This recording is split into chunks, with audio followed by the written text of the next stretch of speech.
Get ready for news and views from Lubbock, Texas, USA. What's going on and real talk with people who move and do things. This is the Focus LBK Show with your host, Robert Jenkins.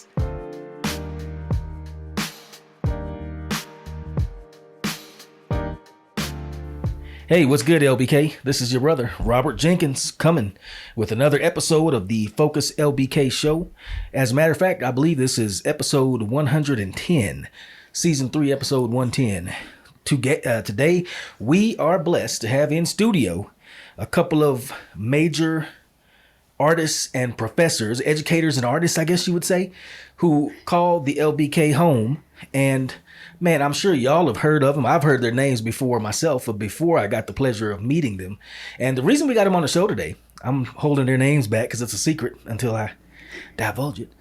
The reason we're having them on the show today is there is going to be on 7 November 2025 at Caviel's Museum a very special First Friday art trail, and it is the Mahalo Art Show or art exhibit. Mahalo, for those of you multilingual folks out there, is hello, I believe, in what they say in Hawaii. Did I get that right, guys? Is it hello, goodbye, it's greetings? Thank you. It's thank you. Thank you. Thank you. See, that's why you got to have some learned folks in the studio with you. It is not hello, it is thank you. So thank you for bearing with me, LBK. I want to invite y'all to come on out on First Friday, November 7th to Caviel's to check out this art show that we're going to have. It's going to be over the top, actually. Not only are we going to have good people and probably some good food and wine, knowing Caviel's, we're also going to have like huge waterfalls and like live dancing. You know, you see on Hawaii 5-0, if you like me, you grew up in the 70s, the real Hawaii 5-0, with what's that guy's name? Steve McGarrett on there. Yeah.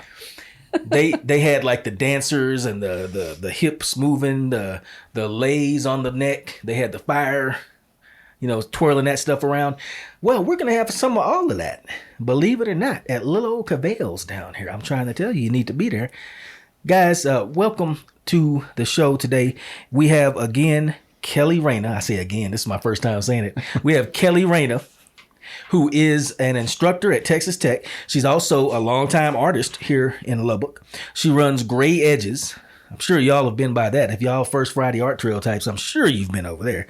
And she's also, did I say art professor at Texas Tech? I think I said that. Mm-hmm. We also have Mr. Jason Glikas in studio with us. Welcome, Jason.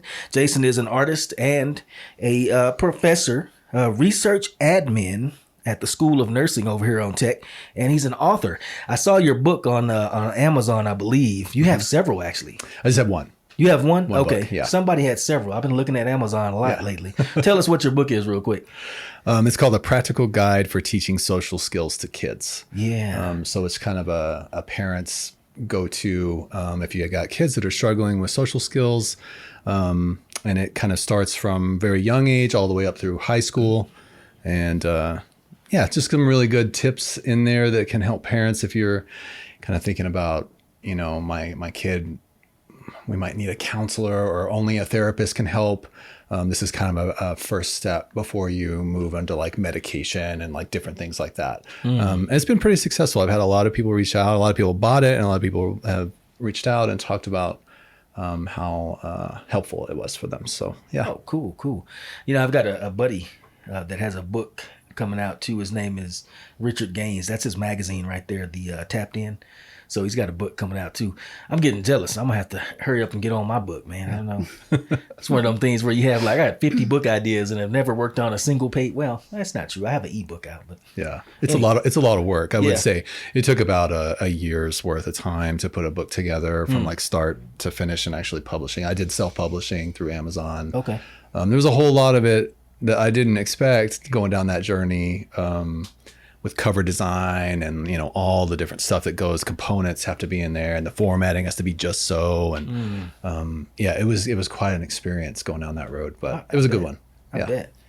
Kelly, what do you have going on right here? I know other than this, we're going to get into this art show, but I know you got some dope stuff probably going on too. Well, let's see. Well, I haven't written any books, but I think about that all the time. Yeah, everybody does. Instead, I make a lot of paintings, and it's been quite a fruitful year. And we've had a lot of exhibits with Gray Edges and teaming up with venues in our community, art galleries and venues. And so it's been a constant making of work and showing group work and supporting artists. So Gray Edges, what we do with art, it's a nonprofit art gallery. And right now we don't have a physical location. We did. But from the beginning of 2024, we did not. And so now we're, like I said, we're teaming up with other galleries. And I think we've had a show pretty much every first Friday this year, which wasn't intentional in the beginning. We had things planned, but we also had a lot of people reach out. And so right now we have a group exhibition at Mano Negra, which is a local brewery who they had a location in Cactus Alley and just moved to the downtown area. And they asked us maybe midsummer, can you be our artist? They asked me as an artist individually, and then for Gray Edges as a group for the past, I think, 3 months we've shown there. So that's kept me busy on top of classes and lessons that I do.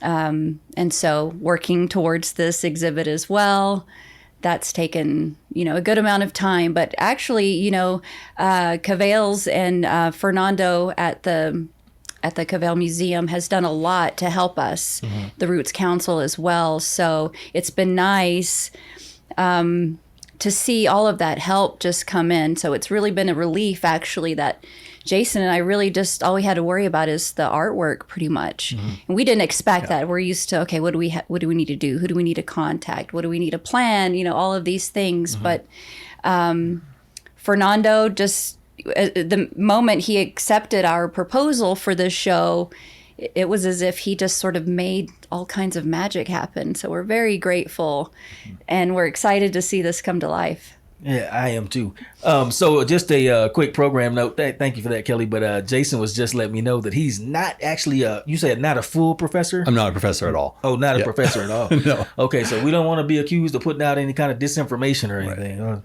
To me, if you work at Tech, you must be a professor or something. Some kind of professor or something. But that Mahalo Art Show, then you're right. Yes. Fernando is doing a very good job. Fantastic. I think he's it's been less than a year that he's been on with the Roots crew, but he's hit the ground running. Now, so both of you have, you may be wondering, LBK, why are we doing a Mahalo art show? It's a Hawaiian themed art show. Well, I'll tell you why. Both of these outstanding artists have a background living in Hawaii. And also we have Mr. Randy Groden, who is currently being displayed at Caviel's. He lived in Hawaii and did quite a bit of art there too. So, of course, great minds get together and heads bump and you say, oh, man, you know what, let's do an art show. And so that's why we're doing Mahalo. Yes. That's why the theme is Mahalo. Jason, tell us a little bit about some of the art that's going to be in there, your contributions. Well, there's a whole bunch of different stuff. I lived in Hawaii for about 12 years and painted all kinds of different things, landscapes and florals. That's most of the work that'll be in there for this show is landscapes and florals that are all from Hawaii. There are quite a few cultural sites that I painted in there. And at this art show, I plan to have some explanations of each piece and why they're culturally relevant, why I painted them, what they mean culturally to the people of Hawaii and, to the state. So, when I was there and I painted things, I just painted stuff that I liked. And that's kind of always been my mantra as an artist is that I have painted things for other people, of course, for gifts or, whatever, but the majority of the work that I do is typically stuff that I like to paint. And I just hope that other people like it too.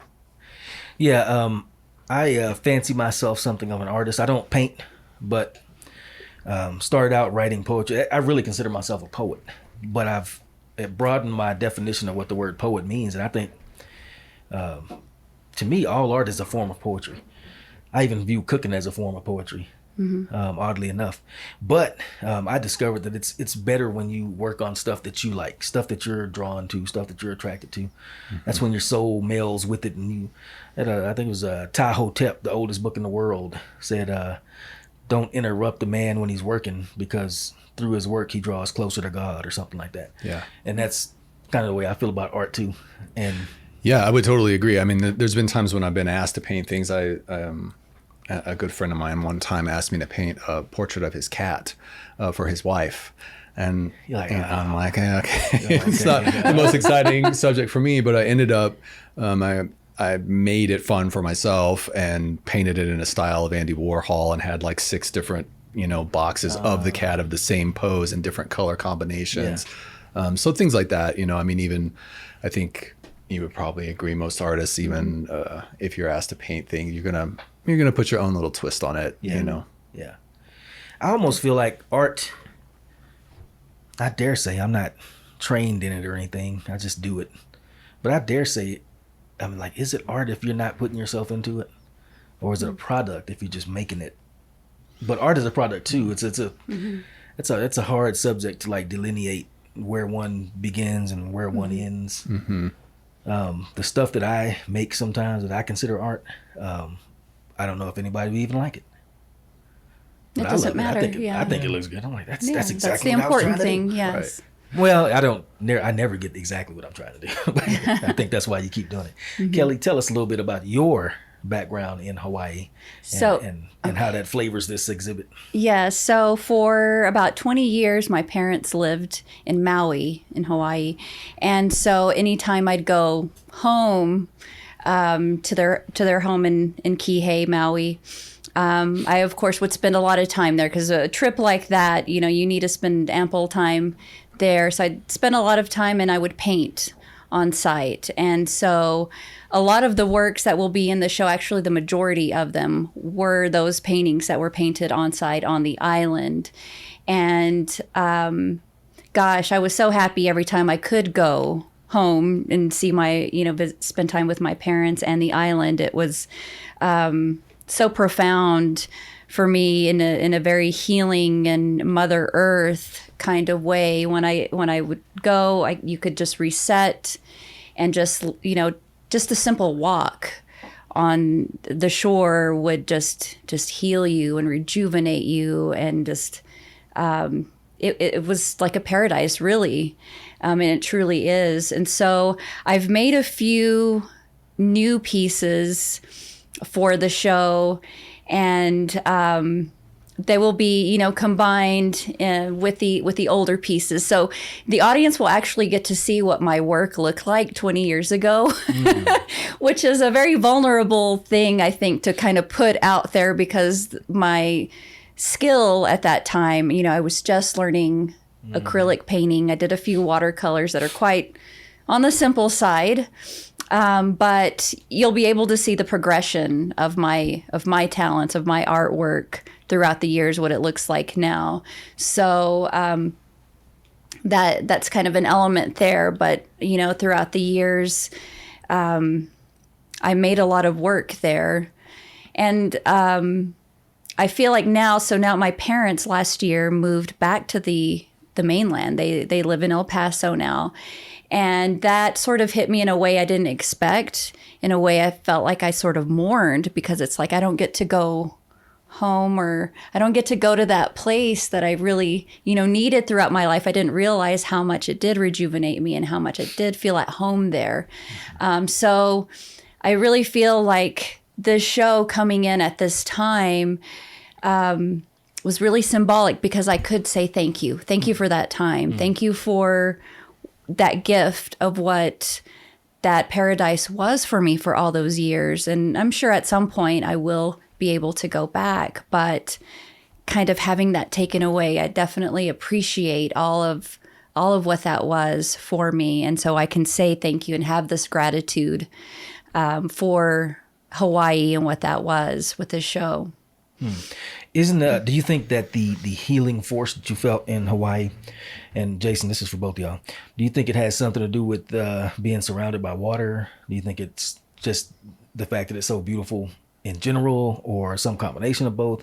Is there some feeling of a little bit of the indigenous flavor and the way they call them, the old gods? Is that still kind of hanging around the island a little bit? What makes it such a spiritual and rejuvenating place for artists? Well, it is a very spiritual place. The people there, the old Hawaiian culture is still very much alive there.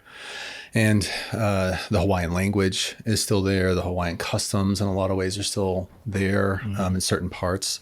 I think they are struggling in that state a little bit with trying to hold on to that culture. Right. When I was there, I worked as a special education director. I went over there to be a teacher, and I taught for several years in the classroom, and then I moved into administration. So I got a chance to travel around all the islands, and then also, because I was a teacher, I was working with families and children. So it was very much, ingrained into the culture with the people there. And the Hawaii Department of Education actually has all Hawaiian speaking schools there, public schools, where all education is taught. The beginning K through 5th grade, I believe it is 100% taught in Hawaiian, every bit of it. And not all the kids there are, Native Hawaiians. There was from all cultures were there. And they would dance hula. The kids would come out and, into the courtyard, and they would do a hula lesson. They played ukulele. They did a lot of the cultural stuff. So there's a real push in the state to revitalize and to hold on to that culture.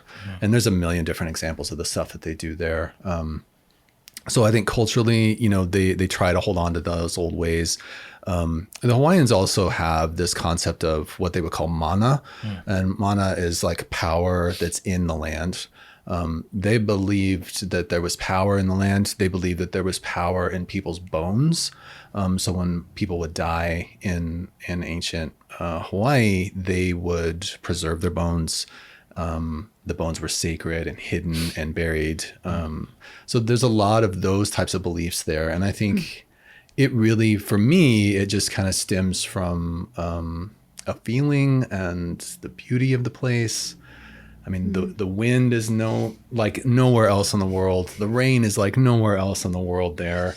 The smells are like nowhere else in the world. I mean, it's just this unique assault on your senses in such a great way from all aspects of nature that just, as an artist, it's just like, well, I can paint. Literally everywhere I'm looking is a painting for me, is kind of how I felt when I was there. Absolutely. Yes. How about you, Kelly? Yes. What was the... Yes, very much the nature. So many textures, so many different kinds of trees, so many different leaves, so many flowers. But I was able to really get to know Maui like the back of my hand. And as an island, there's so many different parts and different climates. So like there's an area called Iao Valley, and it's lush, and you feel like maybe you're in Japan, but it's a little bit higher up and everything is green, sort of mountainous, so many trees. And that's where they have a lot of cultural gardens there, some Japanese gardens, some Portuguese gardens, Chinese, different culture. So it's a tourist place, like an official park.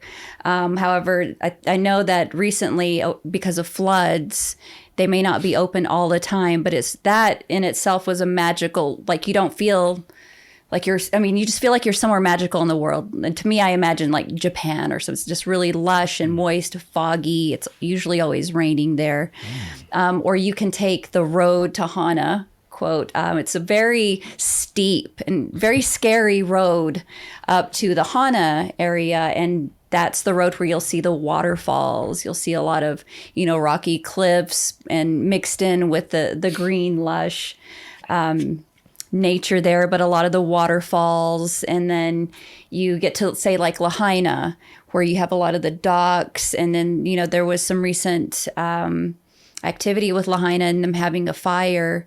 Now that area doesn't look anything like it did before, but there were some really nice art galleries, shops, restaurants that you could go to. It's very beautiful. So every section has its own look and feel, but like Jason said, a lot of it is the people and the connection to the island. I remember waking up early, and one of my mom's neighbors, Judy, would be out in the water early in the morning, and she'd be collecting taco, which is like a seaweed that you could only find, or I could be wrong, it may not be seaweed, but it's a delicacy that you would find almost like people searching for oysters or things like that. You'd go early in the water and just collect these things that you could eat and take in. And she would make a taco salad for my mom. And she actually became such a good friend, and she passed away. Gosh, and I know my mother took that really hard, but that reminded me of one of the customs they have. It's when a loved one dies, they would lay out a lei, the lei that you wear of fresh flowers, and let it out to sea when someone passes away. So, like I said, it's the nature. I ran miles. I was a long distance runner for a long time, and I just could not wait to get on the island and get some good long runs in and see churches, several churches, and just beautiful art, a lot of public art. The hotel area of Wailea, it's just gorgeous. The most gorgeous sunsets you'll ever see in your life. Sometimes they're all pink. Sometimes they're a mix of colors. Or when it's rainy, it's like the ocean turned silver. It's gorgeous. So for an artist, it's the most, visually gorgeous, surreal place, I think, that you could see the colors, the textures, the water, the sunsets, the sunrise, the wind at night. A lot of people don't have central air. They just open their windows, so you fall asleep listening to the ocean. Yeah. You wake up, you'll often hear chickens cooing because there's a lot of wildlife. And so that's one thing that surprised me about, and every time I'd go, there would be a lot of feral chickens. Where we have feral cats and dogs here, they have feral chickens. Yep. But it's, just the most unique place on Earth, I would think. Yeah, it's funny. I see a lot of similarities. I'm chuckling to myself over here because the way you guys describe Hawaii, I see a lot of similarities between them and West Texas. So I feel like Lubbock is an island. And we have our own specific way of pronouncing things and our own culture. And we love tacos. It's just a little bit different, I think. I feel like it's not the same thing that was floating in the ocean there. But no, I kind of joke about that a little bit. But seriously, I've always noticed when I hear people from Hawaii say things, they really do have apostrophes in their language. And it's audible. Because you don't really say Hawaii like I would. They say like Hawaii. And like there's a definite, I don't know, a glottal stop or something, whatever you want to call it in there. And it's like, And I've known a few people from Hawaii. And in the military, I can't remember that young lady's name. She's one of my troops. But whatever her name was, you had to say it right. And the way she said it. Yes, and you couldn't say it the Texan way. It wasn't going to slide. She wasn't, no, it's... And there's another person that used to work here in Lubbock, and I think her name was Anai. And I was like, I've always noticed you can hear those apostrophes in there. Yes. It's called Akina. Akina? Oh. Nice. Yep. And it's a hard stop. Yeah. So when you say it makes that hard stop, that Akina. And Hawaii, in Hawaiian would be pronounced Hawaii. Yeah. Though a W is actually a V sound in the language. Yeah. Yeah, indeed. Yeah. I was trying to tell my wife one time, she's from Houston, but she's originally from Panama. And she has a very proper way of speaking to me because I'm a West Texan. And I was trying to explain to her, I was like, babe, it's not Slayton. It's Slayton. Get it right now. It's not Wolfworth. Nobody here is going to know Wolfworth. It's Wolfworth. Right. It's Wolfworth. No, it's interesting, though, what you said about the relationship between the cultures, because I always found that, too. And I don't know if you did when you were there, but for me, when I was there, I grew up in New Mexico. I'm from Clovis originally. And when I first moved out to Hawaii, I was just shocked at how close the cultures were because of the natives in Hawaiian and then the Native Americans in New Mexico. It was very similar in like the chanting that they do, the dancing, the artwork, even all of those types of things. It was just a different version of that, but the culturally very, very similar, I found. And for me, like when I got there, it felt like home, like immediately. You know, I related to that place right away. Whereas a lot of people, it's very common for people to move to Hawaii and then have culture shock, can't handle that, being stuck on an island. Yeah. But culturally, for me, like it didn't feel out of place, really. I was comfortable. Oddly enough, what you said hits home. Sounds about right to me. A few years ago, well, I say a few, about 10 years ago, when we were still in active duty in the Air Force, we got orders to Hawaii. I can't say it right. We got orders to Hawaii, and anybody else that got orders to it was like, oh, we're going to Hawaii, pack it up, let's go. And I was getting close to retirement at the time, and I actually didn't want to, because I was in the DC area, and I felt we were coming back to Texas at some point. We knew that. And I felt, well, DC is far enough from Texas. I don't want to go to Hawaii.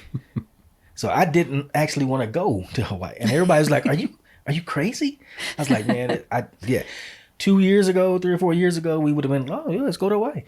But 2 years from retirement or from retirement eligibility and looking at Texas longingly, I was like, no.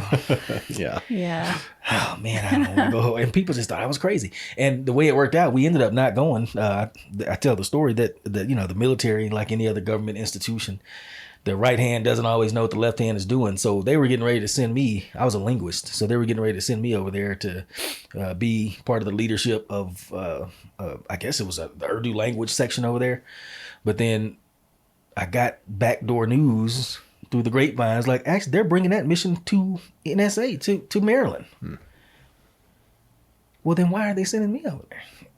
So I brought that up to the appropriate departments or whatever, and they's like, well, okay, you don't have to go, but you need to write us a memo saying that it won't be a hardship on your family to stop everything at this, suddenly at the last minute. I was like, there you go. Got it in my back pocket here. Yes. Yeah. So it's odd. I said all that to say, I guess maybe we should. I wish we could have gone, especially when it was going to be paid for.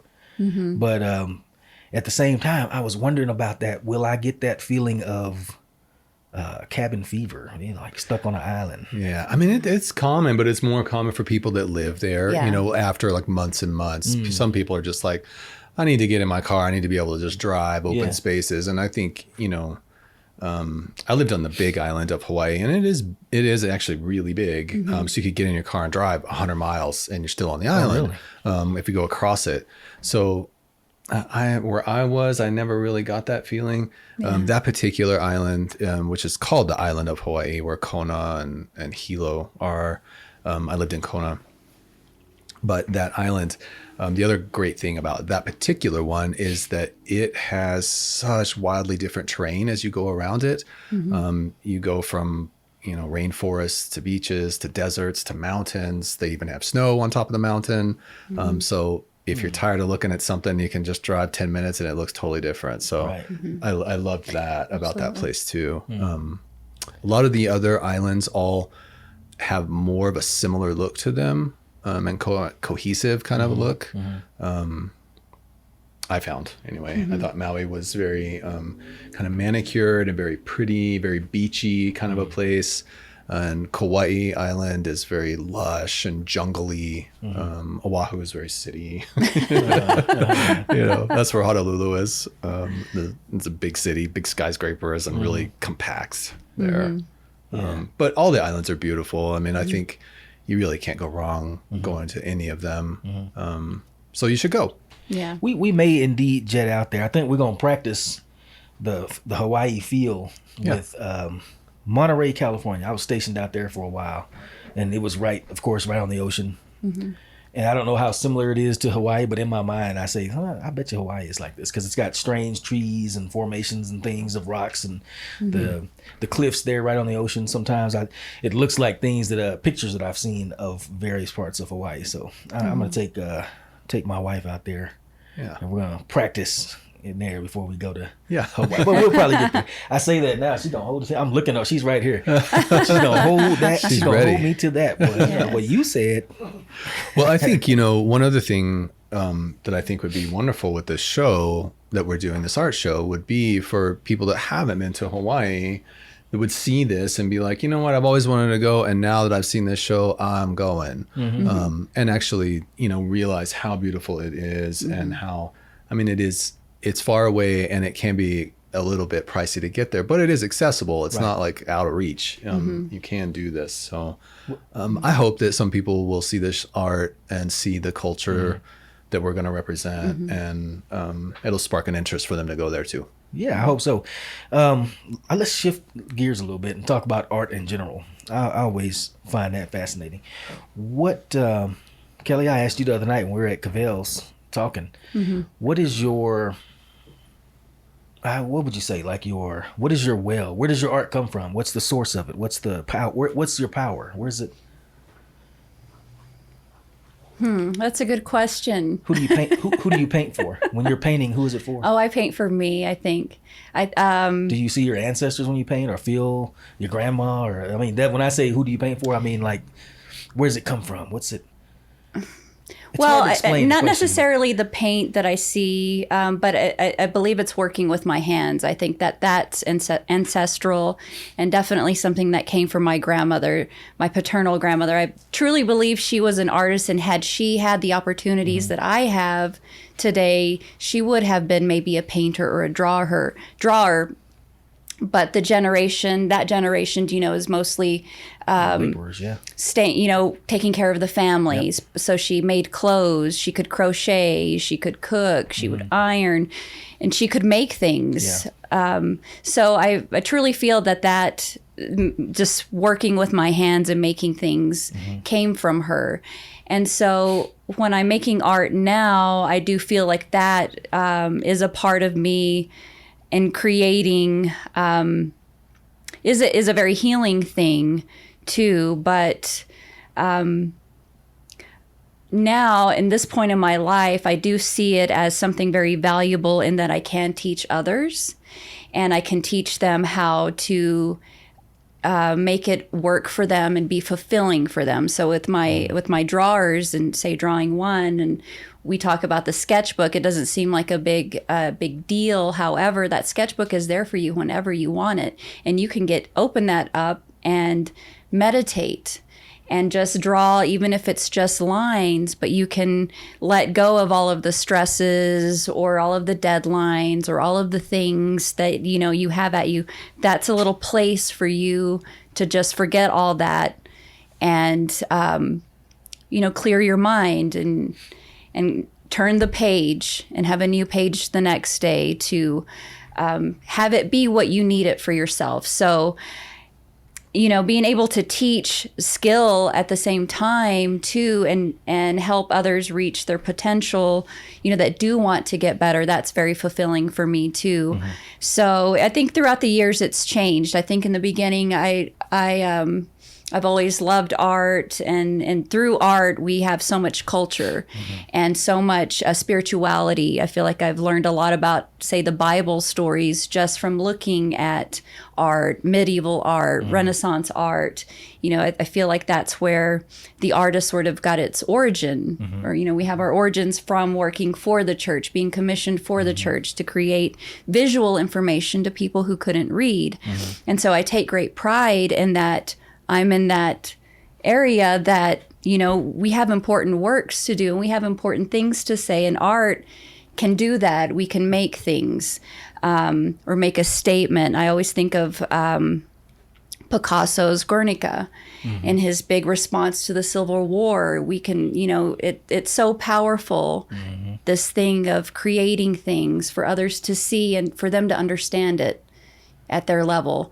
And so that's a pretty full, question. It's so much bigger, and that's just how I see art. And so when you can tap into that and see how important it is, and how important it can be, you sort of take pride in that, and then keep improving and keep making art and keep that positivity going. You leave a legacy of, oh my gosh, there's going to be so many drawings and paintings of mine, but I'm happy for that because they'll be able to see a whole life, in that journaling. through drawings. You know, so that's what art is for me. Jason, do you feel that there's a spiritual component to art? And if so, what does it feel like when you're working? Yeah, I mean, I think for me, I definitely feel that my abilities come from God. I've always believed that. And to some extent, genetics. Yeah. Yeah. My dad is actually a professional artist. Okay. So I grew up around art. I remember very vividly being a very young child. I don't even know if I could speak, and I was drawing already. So that ability has always just been there. I never had to work really hard at drawing things. Really? But I will say, you know, as I aged and went through college, I went to art school at Texas Tech and Dallas Baptist, and, you know, honed the craft throughout my years. And I would say, you know, looking back over my career and my life as an artist, it's really wonderful. I feel like I'm to the point now where I don't have to do that anymore. Those practice things are kind of done, and now it's just I can make the art that I want, and have the ability to make it look the way I want it to look. Right. And I can change the style, I can change the look, I can make it very technical, I can make it very loose. You know, just because of all the years and years of drawing and practice and all of that stuff. So yeah, there's that piece, but I think, you know, your question about the spiritual aspect of it, you know, I think that art for me is a lot of it is just my experiences and my life. It comes out in the paintings. It is a piece of you that is on canvas.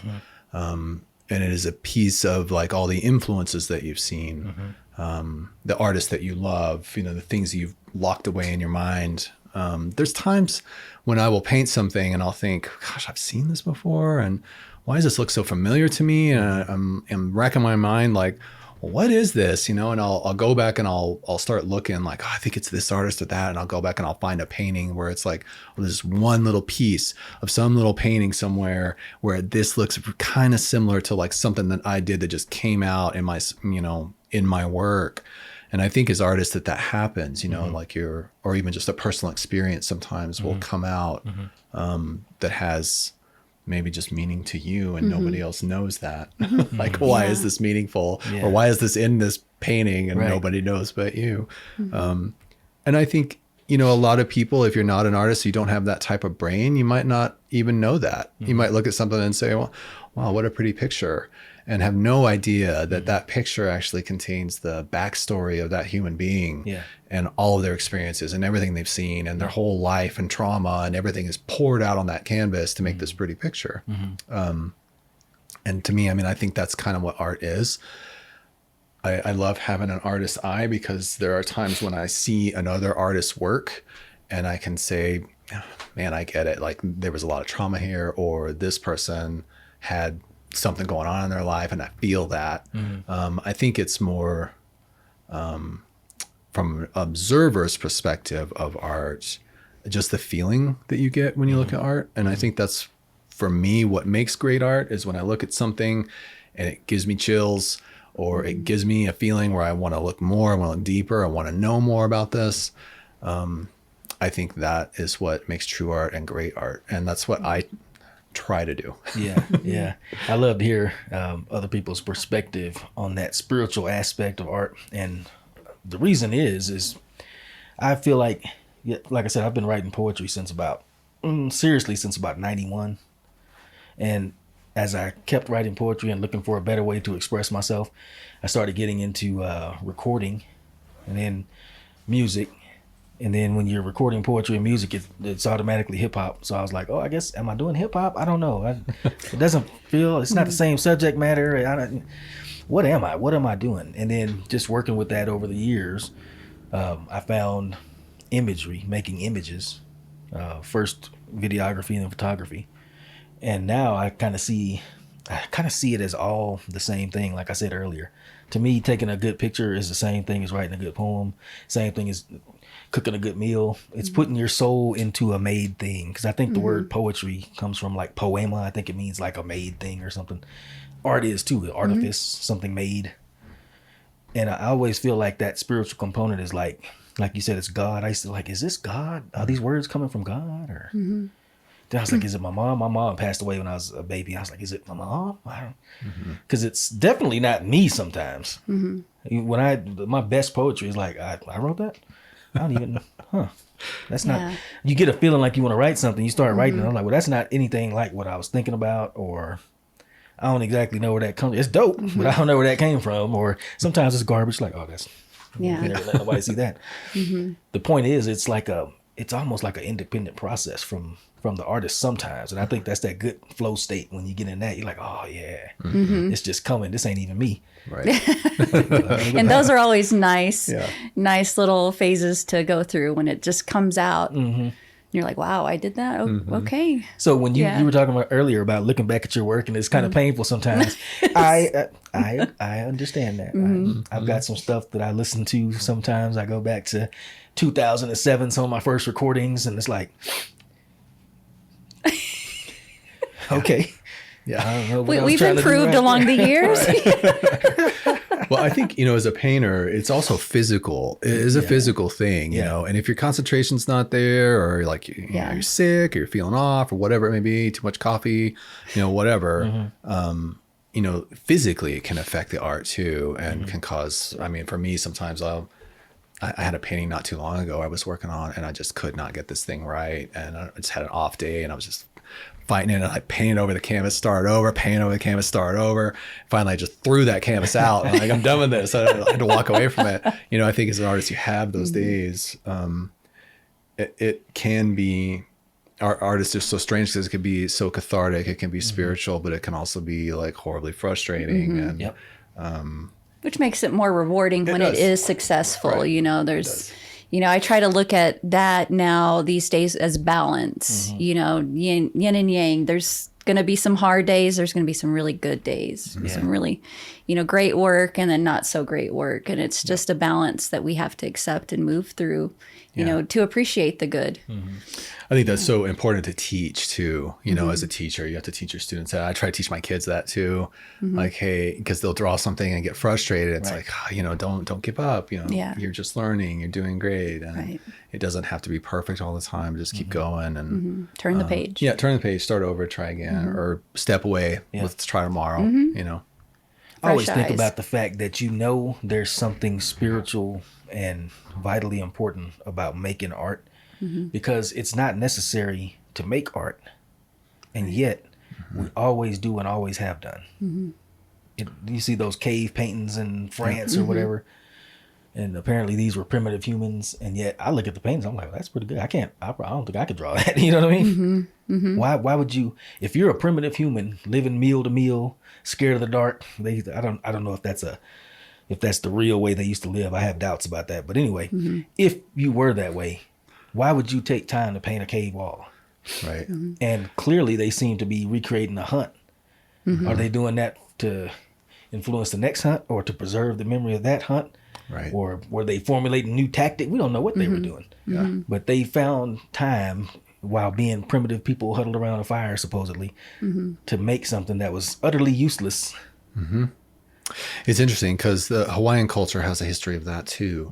There are carvings on stones in Hawaii of animals and hula dancers and human sacrifice and different things that happen in their culture that they preserved. The Hawaiian culture, they didn't have a written language. So they never wrote down. Their language being written down and actually used as an alphabet is fairly modern in their culture. Their language was done through dance, through the hula dance. It actually has all meanings and things, and then also through art. So I think, tying into the show, that thing that we have inside us that makes us want to create art, I think is in every culture. And we see that in Native American culture. We see that in Hawaiian culture. Any type of culture that you look at in any region of the world has art. And it made me think about too, as an artist, there's so many times for me where I'll get an idea of a painting or an image or something that I'm like, oh, I should paint that. And it'll roll around in my head, and I'll think about different ways it should look. And if I don't eventually get that out on canvas, it will drive me crazy. And sometimes I'm like, fine, I'm just going to get this out of my head. I'm going to paint this. And it feels so good to like put that down. And it's almost like I gotta let that go. I can think about something else now. Yeah. I don't know if it's that way for other people, but I've always been like that. Like I got to get that out. We're close to an hour. I know we need to keep it, well, not succinct, but keep it to that hour time limit. So in closing, I'm gonna put y'all on the spot a little bit. I typically do a lightning round. Oh, no. I'm gonna see if I can remember the questions. Okay. I'll try to tailor them to Art though. But before we do that, give us an elevator pitch for why you should come out and see this show on November 7th at Caviel's. Let me say it right. We in West Texas. Caviel's Museum. Why should we come to that? Both of y'all, I'd like to get y'all's takes on it. Do you want me to go? Sure.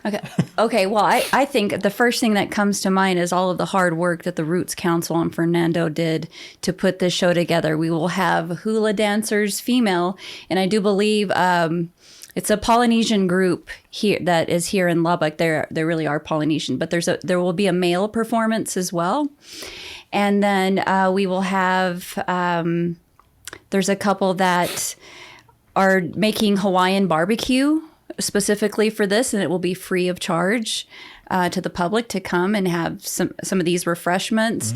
And then, of course, the waterfall. We have a landscape artist that's putting together this waterfall installation. We don't even know what it's going to look like yet, but I mean, I cannot wait to see it.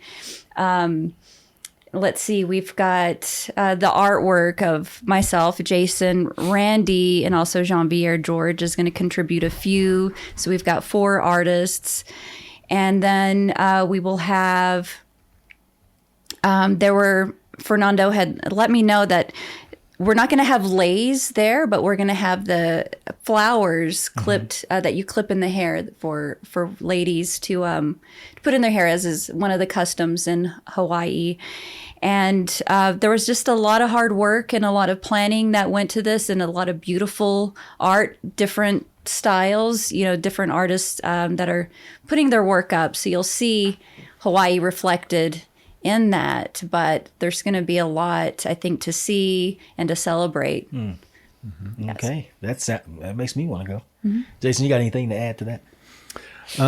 Yeah, I think that if you have any interest at all in Hawaii or ever wanted to go, this would be a great chance to see what the culture's all about, to get a small taste of how that place feels and what it looks like. Like Kelly said, an opportunity to look at some great artwork and some beautiful things, taste the food, hear the music, learn a little bit about the culture and the dancing and, all of those things. So I think it's going to be a great thing for kids to come to learn. So if you got kids, you want to, hey, let's do a cultural thing, something fun, something unique. Yes. And for me, I think this is a really unique thing for Lubbock. People are always looking for something to do, and boy, you're not going to get more unique than this. I can't think of anything that's been quite as unique as this in recent memory here. So I hope that people come out and enjoy this. Yeah, I do too. And that's funny that you said that. That's one of the reasons I do this show. And I have on Mondays, we release a segment called What's Going On, Monday at 6 a.m. And all it is flyers from everything that I can find that's going on in Lubbock. Yeah. And the reason I do that, well, first of all, is because the Southwest Digest, TJ Patterson and Eddie Richardson used to have a What's Going On section in their newspaper, and I modeled after them. But second of all, I always hear people saying, man, ain't nothing to do in Lubbock, man. Boring. And I was like, well, you just want to complain, because there's always something going on in Lubbock. Yes. I mean, always. So y'all come out on November 7th. That's first Friday in November, down to Caviel's, which is at 1719 Avenue A. If you don't know where it's at, shame on you, because you live in Lubbock and it's this big. No, I'm just playing. But come on out, check out this Hawaiian themed art show called the Mahalo Exhibit. Mahalo means thank you, right? Thank you. Yes. Not hello or goodbye. Thank you. We're about to say goodbye shortly here, but before we do, let's engage in this lightning round. I've been thinking about these questions for a long time. I formulated them specifically for y'all in the last 6 seconds. All right, so here we go. You can guess the first question. Favorite artist, Kelly? Oh gosh, no. I have a top 5, so I'll say Durr, Wyeth. Oh gosh, now I forgot the rest. Let's see, Escher. That's 3. Oh, yeah. Waterhouse is 4. O'Keeffe 5. George O'Keeffe? Georgia O'Keeffe, yes. For me, it'd be Vincent van Gogh, Yeah. Jackson Pollock, Yeah. Claude Monet, Francis Bacon. Oh, wow. Nice. That's a pretty unorthodox list. Yeah. Jackson Pollock is to be expected, but Francis Bacon. Francis Bacon. Bacon. Yeah, didn't he write the New Atlantis or something like that? No, that was an author. There's an author and then there's a painter. Oh, so it's not that Francis not, Bacon. Not the same. No. Oh, well, that's deep right there. Wes. Yeah. Check him out. Some artist answers right there. Okay, I'm gonna start with, because it gives an unfair advantage. Okay. I'm gonna start with you, Scott. Okay.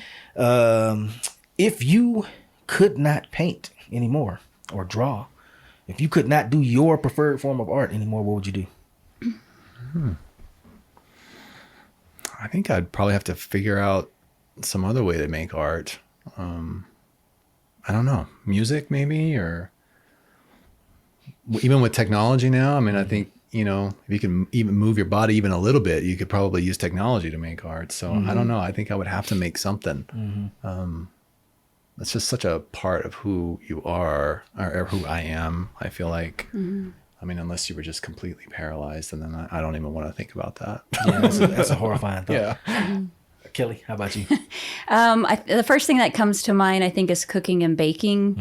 That's always been a hobby of mine, and I was able to do it a whole lot more in periods of my life where I didn't have to work. But, cookbooks, cooking shows, elaborate baking, things like that. I love it because it, too, like you said, is an art, and you can, make incredible dishes, flavors, spices, herbs. The second thing I would do is probably learn to garden better. It was one of my wish list. I want an herb garden one day. I mean, because there's nothing like fresh herbs, and especially if you have them and you're just inspired to cook with them or make things. So I definitely would like to garden and maybe do. It seems like this year I realize what I've done is kind of gone in and like or change the space, not necessarily like home interior, but just, work. It would definitely be creative making things, but yeah, I think that's plenty. There's a whole lot I want to do. Right. For real. But I guess the point of that question is that everybody that I know that does art, you have to do it. Yeah. Yeah. And if you couldn't, it's like, what would you do then? I don't know. If I couldn't do it at all, I don't know why I would want to still be here. Yeah. Like, well, what am I doing here then? Right. You know what I mean? Anyway, Kelly. Okay. What is there any? I know art is broad and subjective, but is there anything you don't consider to be art? That's an on the spot question. Yeah, I think intention has a lot to do with it because I've been thinking about that a lot, and this is the first semester I'm teaching an art appreciation class, and that question does come up. And so I think for my answer, it's intention. If you intend for it to be art, well, it can be art. Now, is it good art? Well, there are certain things that you can look at and decide that. It doesn't necessarily make it good, but it could be art if that was the intent made behind it. So, and especially in the like you mentioned, the cave paintings and things of that nature, I think the intentions were different. They weren't made to say, oh, we're going to make some art, because back then that wasn't, now it's totally different. But I think the intentions were a little bit different, maybe of gratitude to their gods or heritage, culture. But that's a big part of it. Intention. Is it good? That's another question. That's a good answer. Intention. I like that. What about you, Jason? Anything that's not art? I would probably agree with you. I mean, I think the question is really more about, is it good art or not? And Right. I think or is it real art? You'll hear that sometimes. Oh, that's not real art. Yeah. Like, well, yeah, it is. It's just you don't like it, so you don't think it's good art. Right. There's a difference, Yeah. right? What comes to mind with this question is graffiti. I think a lot of people would say, oh, that graffiti, it's terrible. But is that art? Well, it's paint. It's on a wall. It takes skill. It has a message. You might not like the message. You might not like where it is. Right. You know, it might be against the law. All those things come into play. But is it art? I mean, I would say yes. Not all of it is good, and not all of it is, you know, what I would want it to be. But somebody created something there for a reason. I think, you know, like the cave drawings we talked about, like that come out of a human being, and it's on a wall. So yeah, I mean, I think the question is more about is it good or not? I mean, it is art, though. Yeah, that's I like both of y'all's answers. I think that's the right way to look at it too. Probably so. However, having said that, let me say this: that banana that was taped to the wall, y'all saw that one? Yep, Is that art? What do you feel about that, Jason? that is absolutely art. Is it? And for a 1.5, was it $1.5 million or 25 billion or whatever? How much? But is it good art? That's the Right. question. Is it good art? Well, somebody liked it a lot. What about you? You think that was art? I would say that was more concept. That was maybe a point proven of the commerce or the commodity of what art can potentially become. I don't feel like it had a lot of integrity, but I'm not, the authority with that. Right. It was in a museum and Right. it sold, so Right. the point was proven. But I think it was about the idea, the concept of proving that point in that particular situation. Interesting.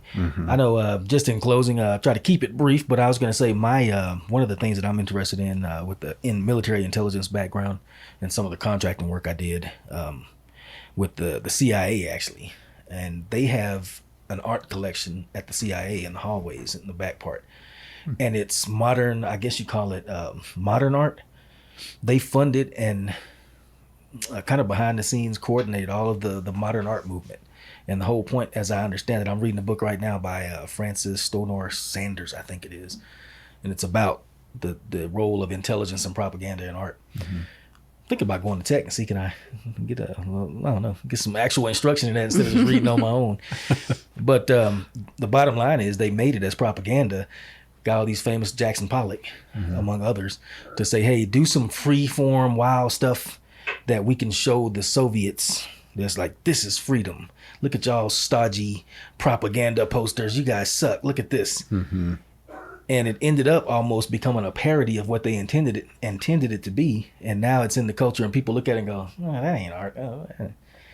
Oh. And I remember looking at one specific piece, and it was a huge piece about the size of that wall almost. And I didn't realize this. This is the first time I ever looked really up close at some art. It was just equal lines of color, bands of color, vertical, different colors, all the way across the thing. And I was thinking, and that's my former creative director. He said, you know what the definition for modern art is, right? And I was like, no, what? He said, stuff I could have did myself if I had time. And I was like, that piece right there. I could If you had thought of it first. Right. I could have put a ruler up, and because when you got close, you could see where they drew it first. And I was like, oh, so he didn't paint this.